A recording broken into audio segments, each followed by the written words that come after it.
I'm Carola. I'm biking around Europe for 1 year to meet Christians from different backgrounds. This week I was on my way to Marburg. I feel like I'm just playing a game with my GPS and my Google Maps to see who will give up first. So, turns out it's me. I am currently on one of those green paths that apparently a bike should go on. And I'm just trying my best, but it's kind of hard. All of my stuff is so heavy. So yeah, we'll see if I can get through.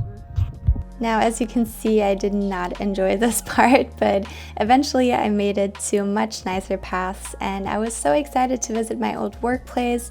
It's a music studio where my old boss, Samuel Harfst, you should definitely check his music out, is also working in, so I was really excited to see some of my old friends there, and I had a really fun night.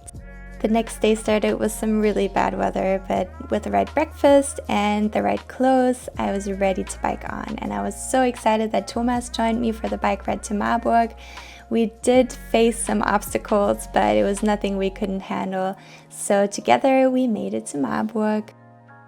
My host there was Tim Guttenberger, who might kill me for using this footage. He's part of the leadership of UND Marburg, which is a church plant in Marburg that is very highly discussed in Germany right now. This Sunday was no normal service. It was super rainy, but we made it to the community activity, which that Sunday was a circle prayer walk. It was so interesting. You follow the lines and you stop in between and just talk to God.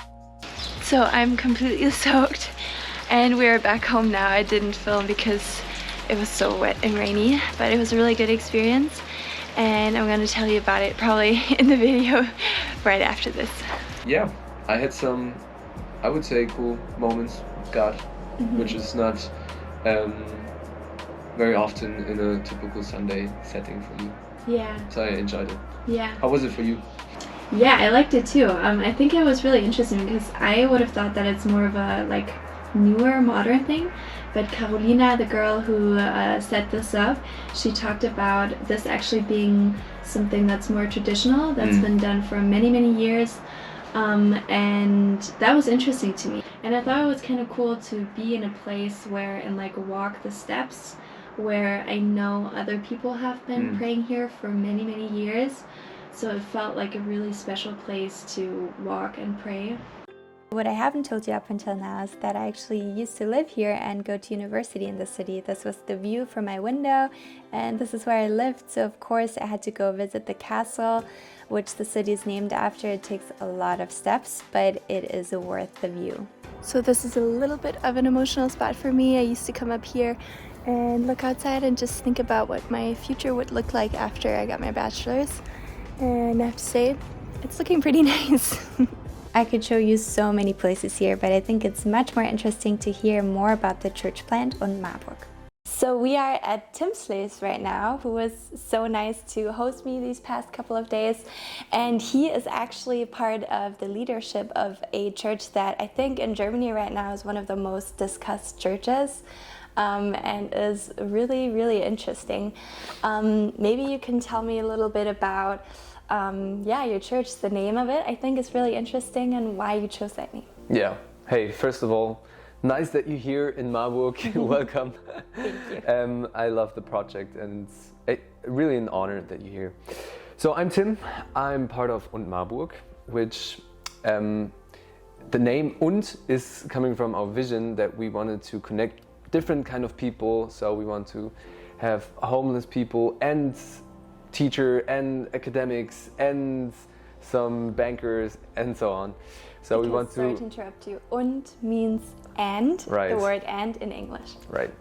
It's also the most common word in the Bible. And we want to be a place where people can connect with themselves, with other people, and of course for us as a church, very important to connect with God. I think that's something that probably most churches have as a goal of theirs, but from what I see and hear about you guys, it looks like you're actually really succeeding in that. So I think that's so interesting. So what do you think, what are you guys doing right that it's working out, obviously? Well, I would not say we're doing everything right, but if you look into the German church landscape, you can see there are progressive churches with awesome performances and services, but with a conservative content and maybe a bit more conservative theological opinions and stuff. And we have those streams in our church as well. But on the other hand, there are, for example, state churches which are super active in justice and sustainability and those topics, but have a very conservative form.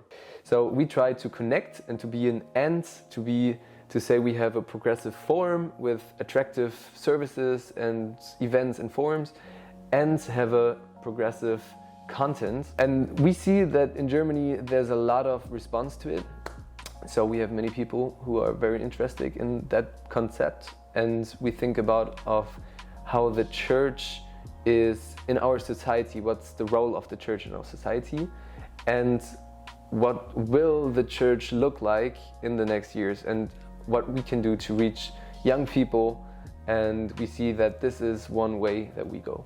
Now, I can't believe I'm doing this, but I'm coming to you as my sweaty bike self, so please don't go yet. I wanted to let you know that this was only a small part of the conversation with Tim, and I just couldn't cut it short. So next week's video, next Thursday, will be the full conversation between us two, and I really think that a lot of people will be interested in this. As always, I would be so grateful if you could comment and like and share this video as much as possible. And also, if you haven't subscribed to my channel, you can do that down below.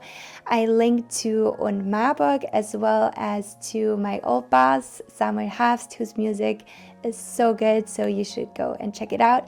I will see you next Thursday.